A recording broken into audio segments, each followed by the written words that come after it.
Hello friends, అందరికీ నమస్కారం. అందరూ ఎలా ఉన్నారు? నేను చాలా బాగున్నాను. మీరందరూ ఇంకా బాగుండాలని మనస్ఫూర్తిగా భగవంతుని కోరుకుంటున్నాను.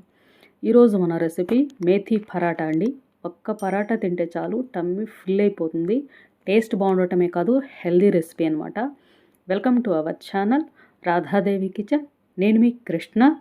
ముందుగా దీనికోసం మనం ఒక ప్లేట్లో 2 కప్పుల గోధుమ పిండిని తీసుకోవాలి. తరువాత సరిపడినంత సాల్ట్ వేసుకోవాలి. పిండిని కొంచెం అలా స్ప్రెడ్ చేసుకొని ఒక 3/4 టీ స్పూన్ వరకు రుచికి సరిపడా సాల్ట్ వేసుకొని 2 కప్పులకి 1 కప్పు మెంతి కూరని సన్నగా తరిగి వేసుకోవాలి. కప్పుకు నిండుగా ఉండేలాగా చూసుకొని తర్వాత 1/2 టేబుల్ స్పూన్ ధనియా powder, 1/2 tablespoon garam masala, 3/4 teaspoon కారం, 1/2 టీ స్పూను వేయించిన జీలకర్ర పొడి, 1 స్పూను వాము, కొద్దిగా పసుపు, 1 స్పూను శనగపిండి, 1 టేబుల్ స్పూను ఆయిల్ కూడా వేసేసుకోవాలి. ఆ తర్వాత ఇది చక్కగా మిక్స్ చేసుకుని ఈ మసాలాలన్నీ చక్కగా మిక్స్ చేసుకున్న తర్వాత కొద్దిగా నీళ్లు వేసుకుంటూ పిండిని బాగా మృదువుగా ఉండేలాగా కలిపి ఉంచుకోవాలి. మెంతి కూరలోంచి జిగురు బయటికి వస్తుంది. ఆ వాటర్ చూసుకొని వేసుకోవాలి.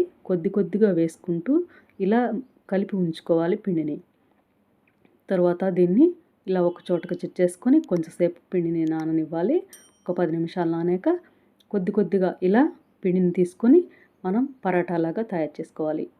ఈ చపాతీలు చేసుకునే పీట మీద ఈ విధంగా పొడి పిండిని చల్లుకుంటూ మనం చపాతీలాగా తయారు చేయాలి. దీన్ని మెంతి కూరలోంచి మనకి వాటరీగా వస్తుంది. అందుకని పొడి పిండి చల్లుకుంటూ ఇలా చపాతీని చేసుకోవాలి.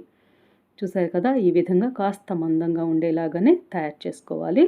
ఇలా మనం కలుపుకున్న పిండిని అంతా తయారు చేసుకొని పెట్టుకోవాలి. ఈ పిండిని ఫ్రిడ్జ్లో కూడా స్టోర్ చేసుకోవచ్చు. 1-2 రోజుల పాటు చక్కగా ఎప్పుడు కావాలంటే అప్పుడు తీసుకొని చేసుకోవచ్చు కూడాను. ఇలా పిండిని ఒకసారి కలిపి ఉంచుకుంటే. చూసారు కదా, ఈ మందంగా ఉండేలాగా పరాఠాలను చేసుకొని వీటిని పక్కన పెట్టుకొని తర్వాత వీటిని మనం స్టవ్ వెలిగించుకొని దోశ పెనం మీద ఈ విధంగా వేసుకొని ముందు 2 వైపులకి టర్న్ చేసుకొని కొంచెం వేడి అయ్యాక తరువాత ఆయిల్ని వేసుకోవాలి. ఆయిల్ కూడా కాస్త 1 టేబుల్ స్పూను 2 వైపులకి 2 టేబుల్ స్పూన్ల వరకు పడుతుంది. ఆయిల్ ఉంటేనే బాగుంటుంది. లోపల ఆకుకూర కూడా మనకి వేగాలి కదా. ఇలా ఆయిల్ని వేసుకొని 2 వైపులకి టర్న్ చేసుకుంటూ చక్కగా వేయించాలి. దీన్ని ఫ్లేమ్ వచ్చేసి లో టు మీడియం హీట్లో చక్కగా వేయించుకోవాలి. అప్పుడే మనకి చపాతీలు చక్కగా పొంగుతూ అండ్ మృదువుగా ఉంటాయి.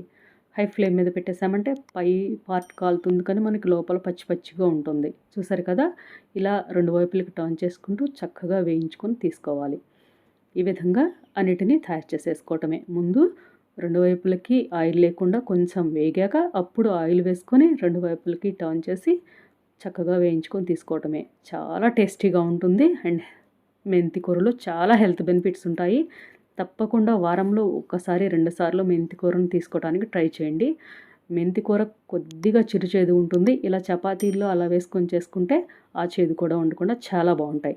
ఇలా మనకు నచ్చిన చట్నీతో సర్వ్ చేసేసుకోవచ్చు. నేనైతే టమాటో చట్నీతో సర్వ్ చేశాను. టేస్ట్ చాలా బాగుంది. మీరు కూడా ట్రై చేయండి. ట్రై చేసి టేస్ట్ ఎలా ఉందో నాకు కామెంట్ రూపంలో చెప్పండి. ఛానల్ని సబ్స్క్రైబ్ చేసుకోండి. Thank you.